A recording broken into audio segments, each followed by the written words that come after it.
Assalamualaikum warahmatullahi wabarakatuh. Perkenalkan, nama saya Ivana Livia Rohadi, NIM 1914227, kelas A Perbankan Syariah semester 4. Di sini saya akan menjelaskan sedikit tentang perkembangan lembaga keuangan syariah di tahun 2019 dan tahun 2020.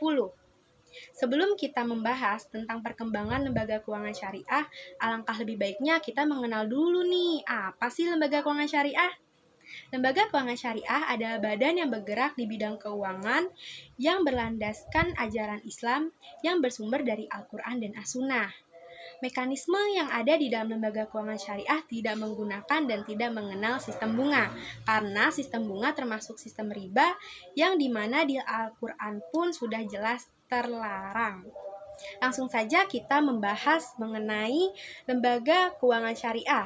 Perkembangan lembaga keuangan syariah di Indonesia dari tahun ke tahun mengalami perkembangan yang positif. Untuk mengetahuinya dapat dilihat dari total aset keuangan syariah di Indonesia per Desember 2019 yang tidak termasuk saham syariah mencapai 1.468,7 triliun. Sedangkan per Desember 2020 tercatat total aset keuangan syariah di Indonesia yang tidak termasuk saham syariah mencapai 1.802,86 triliun.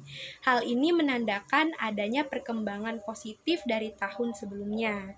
Pada perkembangan aset perbankan syariah dapat kita ketahui bahwa perkembangannya terbilang meningkat positif karena dapat dilihat di data 2019 aset perbankan syariah sebesar 538,32 triliun yang di tahun 2020 di mana terdapat wabah seluruh dunia yang sebab adanya virus corona dan dalam keadaan terpuruk, perbankan syariah tetap bertahan loh, bahkan meningkat sebesar 608,9 triliun.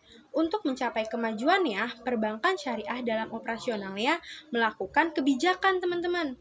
Kebijakan yang strategi yang dimana strategi tersebut memberikan image yang baik dalam mendukung produk dan kualitas pelayanan agar tidak kalah saing dengan bank konvensional, sehingga dapat selalu menjaga dan meningkatkan loyalitas konsumen serta mutu pelayanan kepada masyarakat. Selanjutnya, adanya produk reksadana syariah, suku korporasi, suku negara, dan saham syariah. Ini semua termasuk dalam produk pasar modal syariah.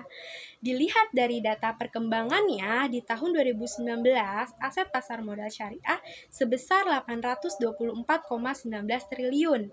Di tahun 2020 ini, pasar modal syariah mengalami kenaikan total aset dengan peningkatan yang cukup drastis, mencapai angka 1.077,62 triliun. Suku negara memberikan sumbangan terbesar dibandingkan sumbangan aset dari suku korporasi dan reksadana untuk aset pasar modal syariah dengan nominal aset sebesar 972,9 triliun.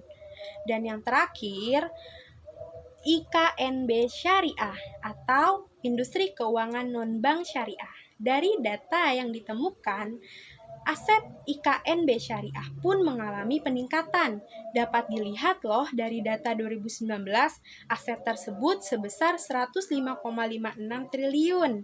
Di tahun 2020 dapat dilihat dari data bahwa IKNB Syariah mengalami peningkatan. Walaupun dari asuransi syariah dan pembiayaan syariah mengalami penurunan aset di akhir tahun 2020. Tetapi jangan khawatir, secara keseluruhan aset IKNB syariah mengalami peningkatan sebesar 116,34 triliun.